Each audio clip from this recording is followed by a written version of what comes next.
ओम नमः शिवाय। आप सभी लोगों को जानकारी दी गई थी कि इस संक्षिप्त स्कंद पुराण की कथा आज से शुरू होने जा रही है। आप सभी लोग हमारे साथ जुड़िए व शिवजी के इस पुराण का पूरे स्कंद पुराण का आनंद लीजिए। हम धीरे धीरे करके आपको हर अध्याय का अर्थ बताते हुए इस पुराण को शुरू करने जा रहे हैं। वह गणेश जी से आज्ञा मांगते हैं कि इस पुराण को हम पूरा कर पाएँ। तो ओम श्री गणेशाय नमः करते हुए हम इस पुराण का पहला अध्याय शुरू करने जा रहे हैं। ओम नमः शिवाय। श्री स्कंद पुराण। महेश्वर खंड, केदार खंड। भगवान शिवजी की महिमा, दक्ष का शिवजी से द्वेष तथा दक्ष यज्ञ में सती का गमन। पहला अध्याय। नैमिषारण्य तीर्थ सब तीर्थों में श्रेष्ठ है।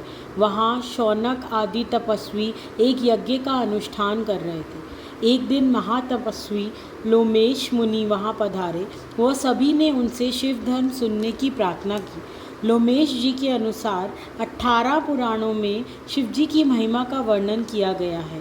इसलिए जो लोग शिवजी के नाम का उच्चारण करेंगे वह स्वर्ग और मोक्ष दोनों के अधिकारी होंगे, क्योंकि शिव नाम से ही आपको स्वर्ग व मोक्ष दोनों की ही प्राप्ति होती है। यह सर्व सत्य है कि महाराजा दक्ष ने ब्रह्मा जी के कहने पर अपनी पुत्री सती का विवाह शंकर जी से करवा दिया था। एक दिन प्रजापति दक्ष भ्रमण करते हुए नैमिषारण्य में आ पहुँचे, जहाँ सभी मुनियों ने उनका आदर सत्कार किया। मुनियों के आदर सत्कार को देखकर वे प्रसन्न हुए, किंतु भगवान शंकर ने उन्हें प्रणाम नहीं किया।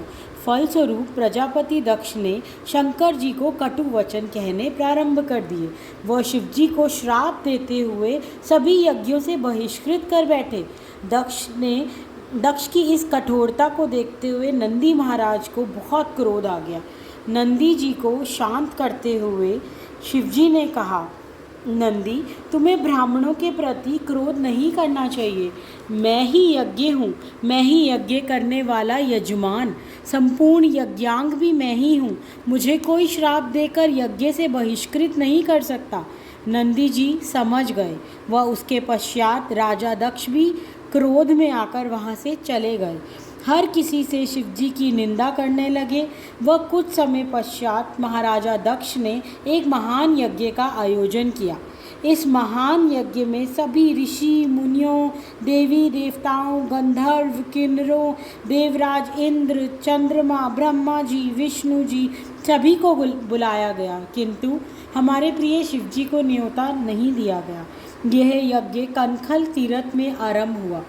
तभी महर्षि दधीचि ने राजा दक्ष से शंकर भगवान के दर्शन ना होने पर प्रश्न किया। दक्ष ने क्रोध में आकर उत्तर दिया, संपूर्ण देवताओं के मूल हैं भगवान विष्णु, जिनमें वेद, यज्ञ और सभी सत्कर्म प्रतिष्ठित हैं। लोक पितामह ब्रह्मा जी भी पधारे हैं।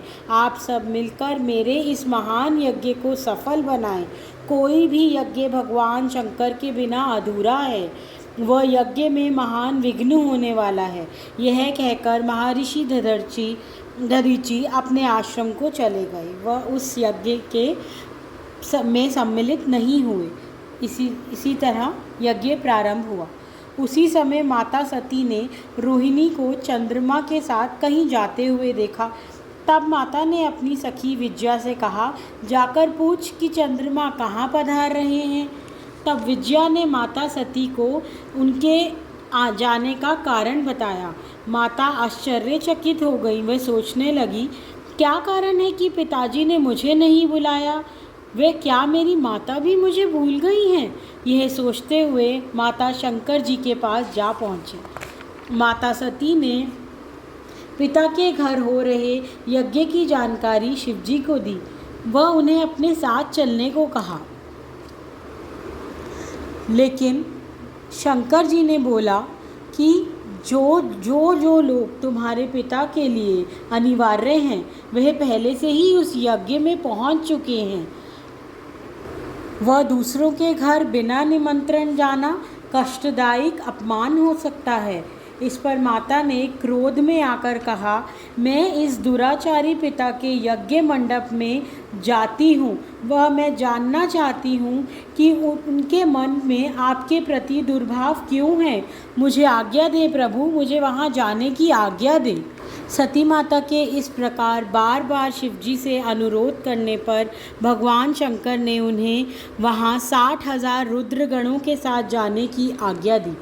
इसी प्रकार माता ने रुद्रगणों के साथ प्रस्थान किया। वह अपने पिता के घर को निकली, प्रस्थान किया। लेकिन भगवान शंकर के मुख से, माता के जाते ही भगवान शंकर के मुख से कुछ वचन निकले कि यह अपने पिता द्वारा अपमानित होकर दक्ष कुमारी सती अब फिर यहाँ लौट कर नहीं आएंगी, क्योंकि शंकर जी जानते थे कि सती माता अब वापस नहीं आएंगी। भक्तजनों, इसी के साथ पहला अध्याय संपूर्ण करती हूँ। ओम नमः शिवाय। कल इसी अध्याय का आगे का पाठ आप लोगों के सामने प्रस्तुत करूँगी। ठीक 4 बजे रोज़ आप मेरे साथ जुड़िए और इस महान कथा के भागीदारी बनिए। ओम नमः शिवाय।